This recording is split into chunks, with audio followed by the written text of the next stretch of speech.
விசுவாசத்தோட அவர் சமூகத்தில் கை உயர்த்தி நிற்கிற என்னை அவர் துதிக்க வைப்பார். எதற்காய் அவர் சமூகத்தில் கை உயர்த்தி நிற்கிறேனோ அந்த காரியத்திற்காய் என் ஆண்டவர் என்னை துதிக்க வைப்பார். விசுவாசிக்கிற உள்ளங்கள் நல்ல கரங்களை தட்டி கர்த்தரை நோக்கி பார்க்கிற முகங்கள் பிரகாசம் அடையும்.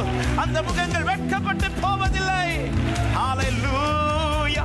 தாழ்த்துகிறோம் ஆண்டவரே, உம்மையே நோக்கி என்றென்றைக்கும் நிற்க கர்த்தர் எங்களுக்கு கிருபை தாரும். கை தளராதபடி, முழங்கால்கள் தளராதபடி இன்னும் எங்களை பலப்படுத்தும்.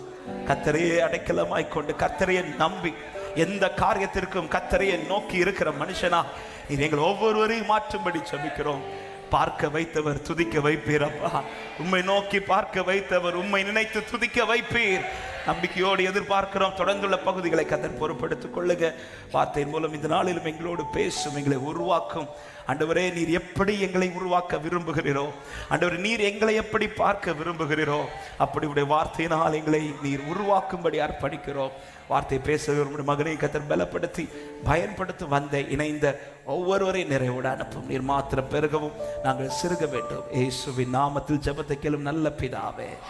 ஆமென், ஆமென்.